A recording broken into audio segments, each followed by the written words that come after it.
Vijay TV Mahanadi சீரியல்ல அடுத்து வர எபிசோடோட கணிப்பு என்னன்னு பார்த்தீங்கன்னா, காவேரிக்கு உடம்பு சரியில்லைன்னு அங்கேயே தங்கி இருக்காரு விஜய். அப்புறம் காவேரிக்கு என்னென்னலாம் தேவையோ அதெல்லாம் கூடவே இருந்து நல்லா பார்த்துக்கிறாரு. வீட்டில் எதுவும் சிக்காம அங்க வச்சு 2 எபிசோட முடிக்கிறாங்க. சடனா விஜய்க்கு ஒரு கால் வருது. அதுல பசுபதி எங்க இருக்கான்ற விஷயத்த விஜய் கிட்ட சொல்றாங்க. ஒருவேளை அப்படி நடந்தா அது ஒரு ட்ராப்பா இருக்கலாம். பசுபதி வெண்ணிலா அவங்க மாமாவை கொலை பண்ணிட்டு அந்த இடத்துல கூப்பிட்டு வச்சு விஜயை வர சொல்லி போலீஸுக்கும் இன்ஃபார்ம் பண்றதுக்கு அதிக வாய்ப்பு இருக்கு. இதனால விஜயை அங்க வச்சே கையும் களவுமா அரெஸ்ட் பண்ண போறாங்க. இன்னொரு பக்கம் காவேரிக்கும் உடம்பு சரியாயிடும். அப்பளம் ஆர்டருக்கும் அப்பளம் ரெடி பண்ற வேலையும் பார்க்கணும்னு சொல்லி எல்லா வேலையும் ஸ்டார்ட் பண்ண போறாங்க.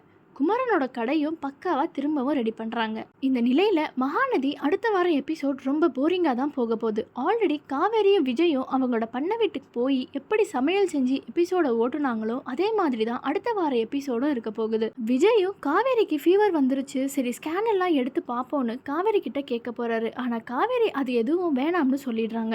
இன்னொரு பக்கம் வெண்ணிலாவோட மாமா இறந்து போயிட்டாருன்னு செய்தியெல்லாம் வெளியே வரப்போகுது. இதை கேட்டு விஜயும் காவேரியும் பயங்கரமா ஷாக் ஆக போறாங்க. விஜய தேடுற வேலையில போலீஸும் ரொம்ப தீவிரமா இறங்க போறாங்க. அது மட்டும் இல்ல, அவரோட ஹேண்ட் ரைட்டிங்ல வீடியோ மாதிரி எடுத்து விஜய் தான் எல்லாத்துக்கும் காரணம்னு ஒரு சாட்சியை கூட பசுபதி ரெடி பண்ணி வைக்க வாய்ப்பு இருக்கு. இதுல விஜயை ஸ்ட்ராங்கா சிக்க வைக்க பசுபதி திட்டமும் போடுவாரு. இந்த நிலையில விஜய் மாட்டுவாரா இல்ல பசுபதி மாட்டுவாரான்னு உங்களோட கருத்துக்களை கமெண்ட்ஸ்ல சொல்லுங்க.